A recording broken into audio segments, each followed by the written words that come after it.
International are just great. I mean, you come back up the return road at Wisconsin International, and people are standing and cheering and, you know, clapping, and you get back to the pits, and they're waiting on you when you get there, and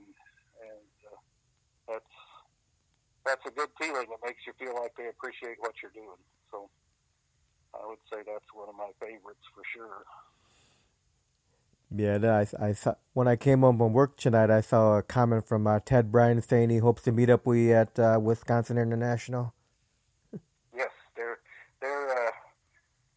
gotten to be good friends, and I think that I in my own mind I thought that was a great pairing, because his car is a really neat car, kind of one off by itself, and so is mine, and I think that when we go up there and smoke the tires, I think that the crowd's going to love it. I think that that'll be a really, really popular pairing, and I hope that we get to do that more. Ted's got some stuff going on out east that we might be being a part of, and get the car out there. You know, they're willing to come back here and do this one, and so I think that'll end up being a really good pairing. So I'm anxious to see how the crowd reacts, because I think they'll love it. Yeah, I should be having Ted on the air with me soon. I just talked to him over the weekend about doing an interview. He said he's going to come on. Good. So, yeah. Yeah, that'll be good. I think he'll be a really good interview too. And you know, they do a lot of runs. They go to Bakersfield and they run with the fuel altereds, and yeah, I think that'll be good. And it'll be, you know, they run a lot, of course, mostly on the East Coast, and one long trip that they take, and then the most kind of stay around close to home, I think. But I really like his car. It reminds me a lot of Dawson's Coupe, and I really like the Coupe. We ran it for 10 years. I had a pretty bad fire in it in 1999 and burned it up, and crankshaft broke right in half, and I drove over the top of it, and I was on fire running 200 miles an hour. That actually was happening in Wentzville, Missouri, in fact. But it, you know, that was a pretty bad one. It was pretty hot, pretty quick. But anyway, yeah, Ted's car is really cool, and I think he'd make you a good interview. That's for sure. So now, Rex, doing these smoking the tires all the way down the track, how many gallons of nitro does that take up? We use about,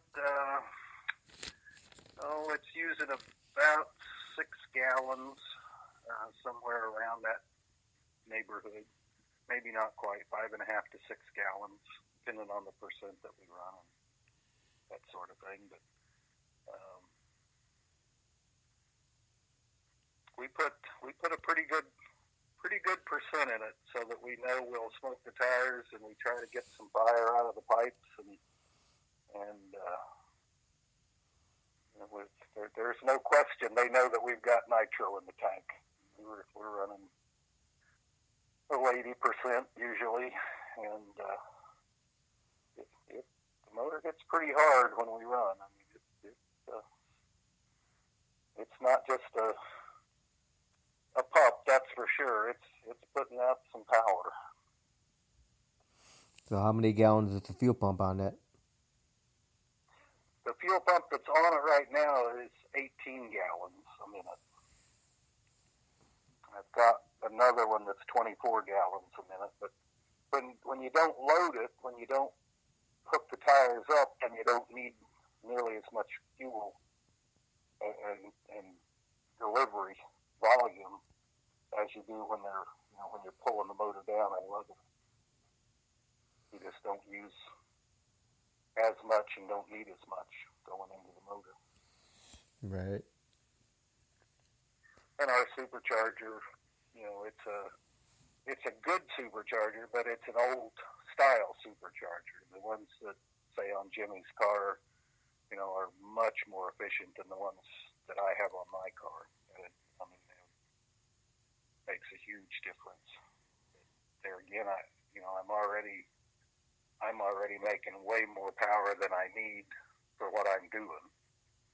But I do that so that when I get on, a really killer track, where you can't hardly pick your feet up, the starting line's so sticky, getting them started with a 3.0 gear, is a little bit hard. You need a lot of power. Once you get them spinning, then it doesn't take much power to keep them that way, but it takes a pretty good amount to get the tires turning. So that's how we're doing it.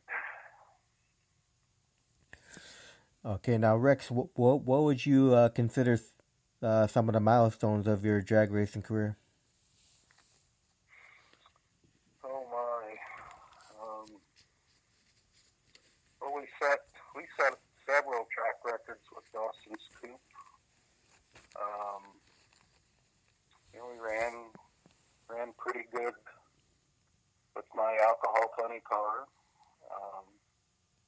We ran Fred Mandolini at St. Louis for a match race in the year that Fred was the world champion, and we beat him at St. Louis. So I guess that was a feather in my cap.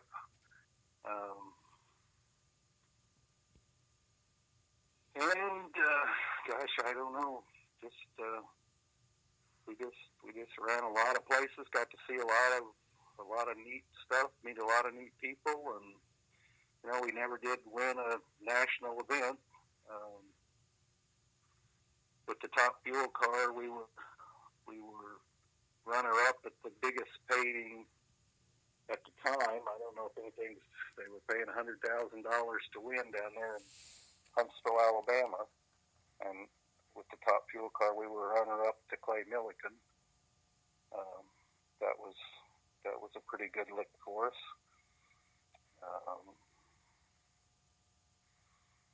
I guess that's about the extent.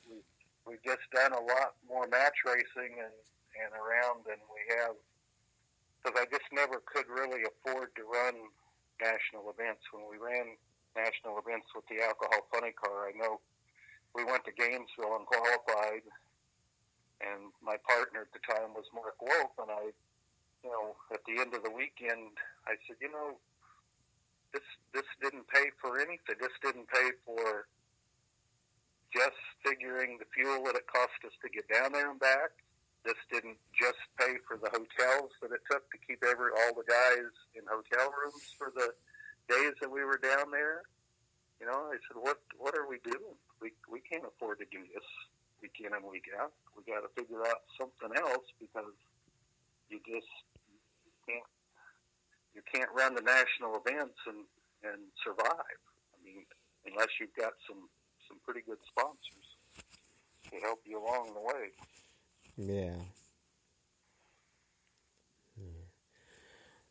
I'm sure just getting this Guardian Roadster out on the track was a milestone for you. It was. This is the nicest car, certainly the most eye-appealing car I've ever had. This thing is just, the body's so wild looking when people see it. It's got such a wild and crazy look to it, and then when they actually see it in person, then you can see the workmanship that went into the car and into the paint job, and it's really an impressive car. It really is. It's a very impressive car, looks wise and running too. It does exactly what it's supposed to do. Exactly what it was built to do, and that's what we're doing. So I'm looking forward to meeting a lot more new people and seeing some of the old friends that I haven't seen in a long time, and going out and having some fun. That's what this whole thing's about. We're just going to go have a good time and hopefully put some smiles on spectators' faces and track owners' faces. And I learned a long time ago, if we're happy and they're not, or if they're happy and we're not, It doesn't. It's not a good thing. So everybody needs to be happy at the end of the day, and that makes everything go round and round. Everybody got a little piece of the pie, and everybody's happy. So hopefully that's what we get done. I think it'll be a really fun year. Like I said, I'm looking forward to running some of the stuff with Jimmy's group. I think that'll be a really cool deal, and I'm looking forward to running the evolution of drag racing. I think the spectators are going to love that, and I think it'll be a really good time. People need to come out and check us out. Yeah, you know what they say, the drag racing family just gets bigger and bigger and bigger. It does, and I've lost some really good friends just in the past few years here. That one of my crewmen, Jim Miner, worked with me from the time we built the Vega Funny Car until he passed away. He was helping me, and he was the one that always put me in the car and always checked things out. And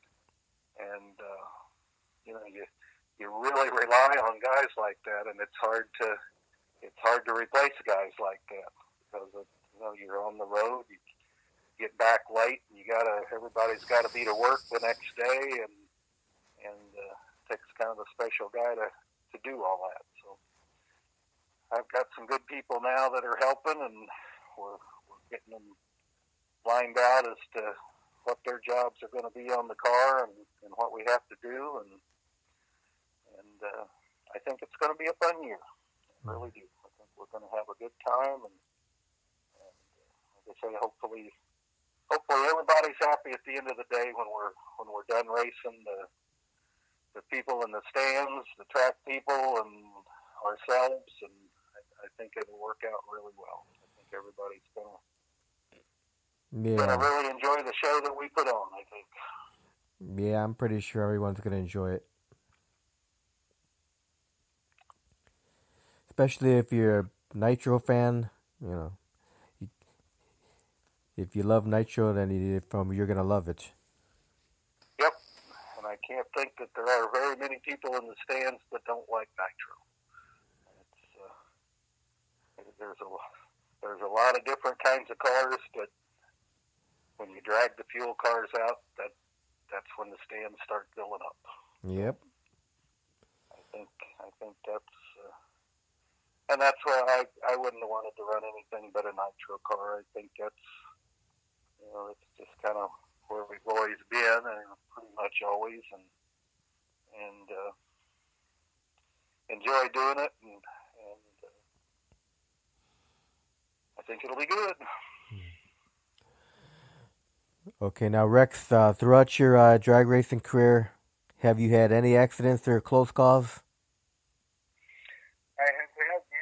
I've had, of course, the fire in the coupe, and we had some chassis issues with the alcohol funny car when we first brought it out.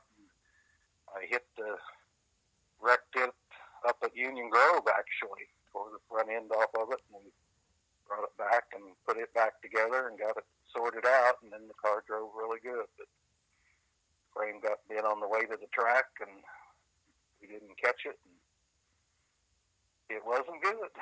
So, we've not done too bad. I mean, we haven't, like I said, I guess the worst, I had a little fire in the Vega Funny car. I had a fire in the rear engine top fuel car, but didn't really even know that it was on fire, to be truthful. It was pushed the valve cover gasket out and oiled stuff down that caught on fire and burnt the parachutes off and all that. But we were at Bowling Green and had plenty of room to get it shut down, and that wasn't an issue. The worst one was the fire in the coupe when we drove over. The crankshaft broke right at the center, and that front piece of the crankshaft with the rods and pistons still hooked to it went right out the bottom of the motor, and it took the part of the floor pan with it, so the fire was coming in the floor pan with me and coming in the side windows with me, and it burned my hands pretty good, and I messed my eyes up for a little while, and when they got the car back to Dawson's shop, at that time we didn't have Hans devices. We had the neck collars, and it was still melted to the upholstery in the car. And it was, I had come out of it when I got out of the car, and it was still stuck to the upholstery. So wow. That's how hot the fire got when it was in there. So it was a pretty bad one. I was probably running 200 miles an hour, I'm sure, when it did it. So, that's my worst one, I guess. But besides fires incidents, you've never had a crash or nothing, right? Well, other than I crashed the funny car up at Union Grove when we first brought the alcohol car out. The chassis got bent back in the back, and we didn't catch it, and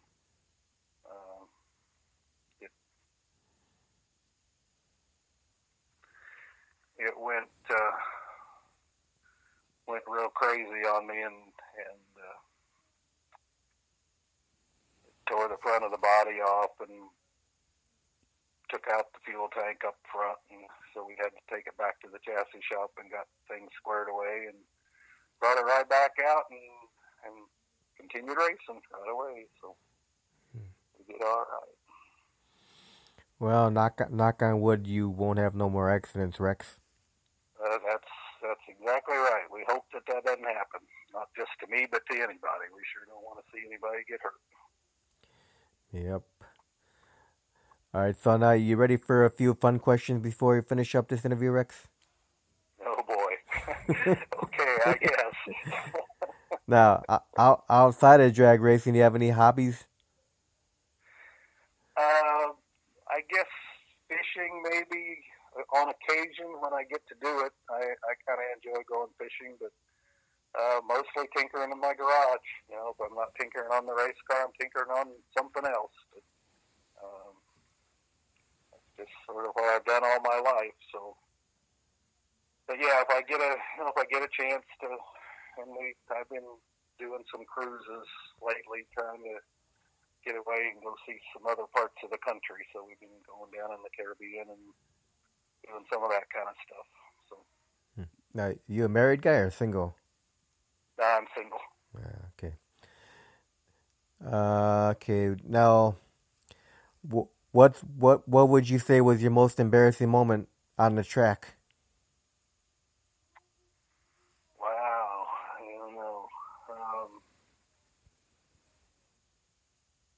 I guess my most embarrassing moment was an issue we had at Cordova a long time ago, and we won't get into it, but it wasn't a very good situation for all concerned. Everything came out all right, and that's a good thing. But that's probably my worst day at the racetrack. All right, now, have you won any trophies or plaques throughout your drag racing career? Yeah, we've won trophies, we've won plaques, we've set track records. I run a lot of little tracks with our cars because I was with the coupe. It worked out that I could make a nitro car affordable to little tracks, so we would go to the little tracks and put on a nice show for them. We were doing fire burnouts. Jim Crownhart and I ran a couple of years there. We ran pretty much all the time with Jim, and I'd set up the races, and we just had a really good time. We did an air show. My brother was in the Navy. We did an air show for the Navy down in Jacksonville, Florida. They set up a time clock deal out on the runway, and I made a couple of runs there for the Navy, and that was kind of a cool deal. We had a really good time. And trophies we won, and plaques we won, and some of that stuff for sure.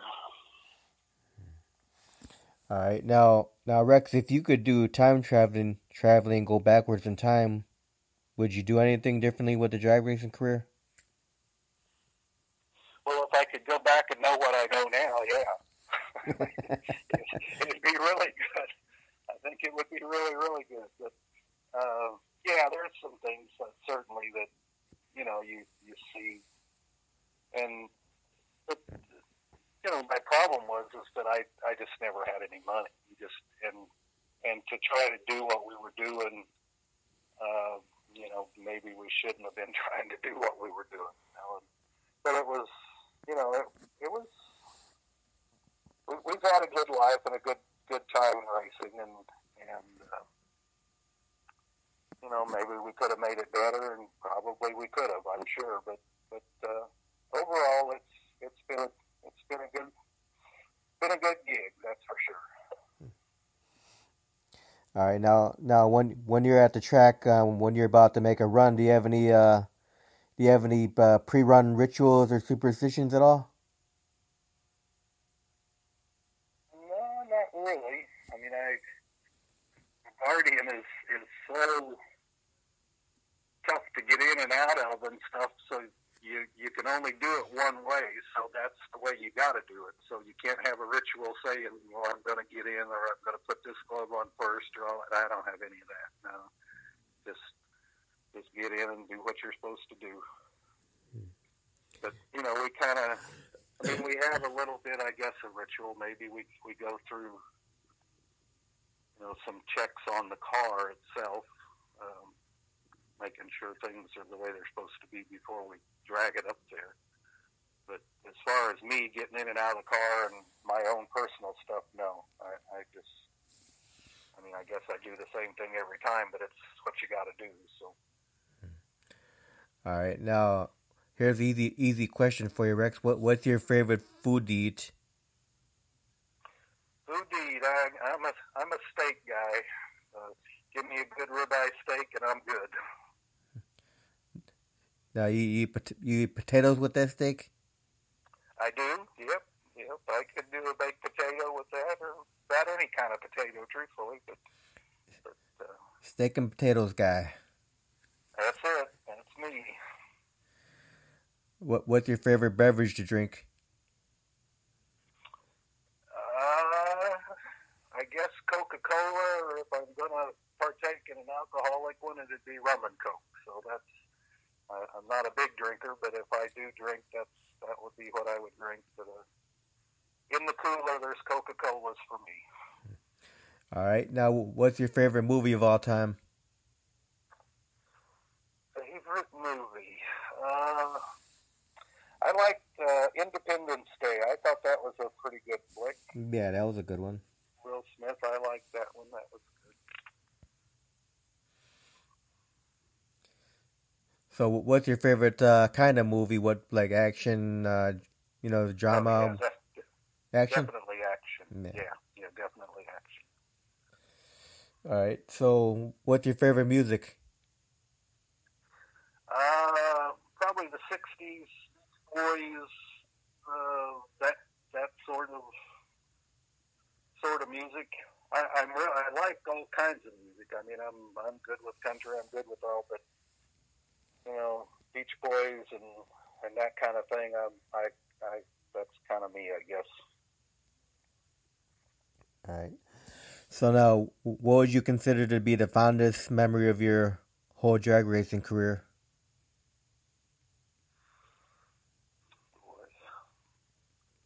Fondest memory.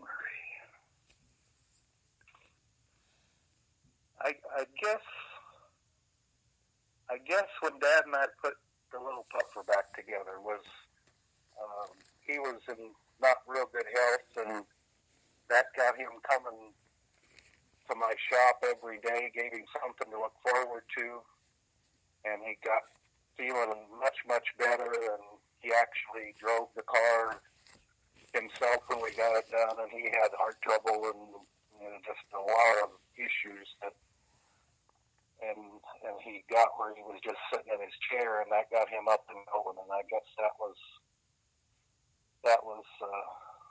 as good for me as any, seeing him more involved and enjoying what he was doing. So. Yeah. So, how important do you think it is for kids to come out and watch drag racing? I think it's vital, and that's what I'm hoping that maybe what we're doing is a little different. The big show cars are awesome. I think it's great that they're going that fast, but there's something missing. I don't know if what we're doing. I hope what we're doing is going to help it because, if we don't get some young people out at the track, pretty soon there isn't going to be any drag racing. So we gotta keep them involved. We're real good with our cars, letting the kids sit in them, getting them around it, letting them have pictures. We try to do all we can to get them interested and keep them interested. So hopefully we're trying to do our little part to, maybe get set the hook in some of the little kids and get them wanting to be out there doing something. So rather than on their phones all the time. Yeah. If you could get them away from the video games and all this stuff, maybe, and bring them to a drag race, they might find out they like something out there. That's it. When I was a kid, we went out and built things. That's what we did. To keep ourselves occupied was we went out in the garage and built things. So, and I don't think that's a bad thing. I think kids need to know how to do things and be involved in things, and hopefully that this car is crazy looking enough that the kids it gets their attention anyway. They think that it's pretty cool looking, and just anything we can do to get people in the stands. I mean, you go to some of these tracks, and especially the little local tracks when they don't have anything booked in, and there's 2 people sitting in the stands, and that's not good. We got to keep drag racing going. Yep. And as far as kids, it's good to see a lot of junior dragsters out there these days.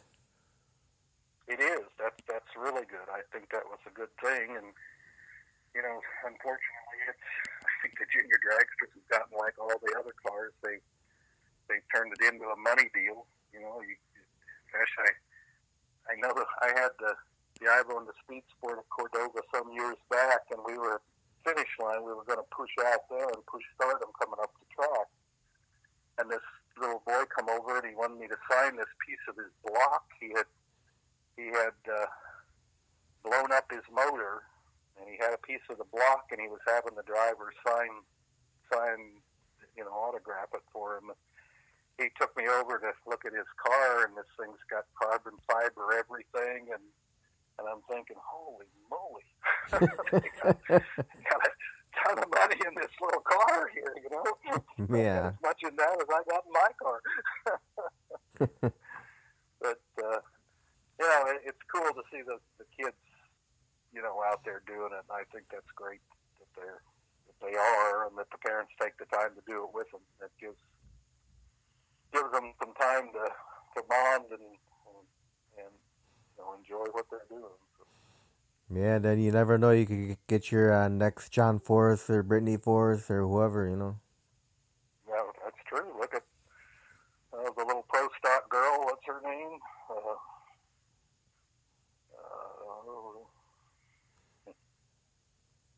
Can't think of her name, but anyway, the one that won the Pro Stock World Championship a couple of times already. She was a junior dragster, and there's several of them. Some of the fuel guys started in junior dragsters, so that's cool that they've come up through the ranks and won a world championship in a nitro dragster. I mean, that's pretty awesome. Yeah. But that's certainly what it's going to take to, these tracks have got to figure out what it's going to take to put people in the stands to survive, I think, and exactly. You can't have them. You can't give them the same show year in and year out, the very same cars, the very same everything, and expect people to come out and see it every year when they've seen the same show, over and over. You gotta mix stuff up and give them different things, and that's. Yeah, that's the problem with the Grove these days. I love the Grove. I love the owners there, but they need to bring a different show in there. They keep getting the same two Nitro Funny Cars every Memorial Day weekend, Labor Day weekend, and same dragsters, Jim Young and the other like 4 or 5 guys. We need some variety in there, and get some new blood in there. Yeah, I don't want to put them down as far as Yeah, I know. I love all them. I love all of them, but you can't see the same show every year. The same thing. That's right. I mean, people are only going to pay so many times to go see the very same show. Even if they like it, you just don't do that. Year in and year out for very many years, and not that the guys that they have don't put on a good show. I'm certainly not putting anybody down for what they're doing, but you gotta give them a variety. That's for sure. I know one of the funny cars that we had won't be there this year because he's moving back to Australia with Boz Young and his down on the Thunder. So all he got is Doc Holliday, so they're gonna have to find someone match race with Doc. Somebody new, right? Yeah. But Doc's been there for a lot of years in a row. I'm sure of that. Oh yeah. And like I say, not that he doesn't put on a good show. I certainly am not saying that, and not saying anything against anybody. But you can't expect them to keep coming, and see the same show. Or at least add some more cars onto the show, but Doc and whoever's going to be running, get some more Nitro nostalgia funny cars in there. Yep. Well, and like I say, I think this car is so unique that it's certainly something different than people have seen. That's for sure, and we're running it different than people have seen. So I think that it could be an asset to any kind of show. It wouldn't necessarily have to be a nostalgia show. It can be any kind of show that it could be an asset to people want to come and see it. They've seen it, they've read about it, they've seen pictures of it, and they want to see it in person. That's good. That's what it takes. Yep. All right, so now Rex, if people that are listening in want to find out the schedule for the Guardian, what's the best way for them to find it? Would it be the Facebook page? We got the Facebook page going on. We'll keep the evolutionofdragracing.com. The schedule will be on there. StevensFamilyRacing.com. It'll be on there. We'll keep it out there and let people know what's going on. But the Facebook page is a good one too. We'll have it on there also. So yeah, any one of those three they can hit, and obviously tracks. I think will probably be advertising stuff too, but we'll keep everybody posted and hope to see everybody come out and come by and say hi. Well, Rex, I want to thank you very much for taking time to do this interview. Well, I appreciate you calling, and you guys have a good 2019. You too, brother, and we'll get you on air again in the future. Okay, good enough. Thanks a lot, Dave. You have a great night, Rex. You too. Bye-bye.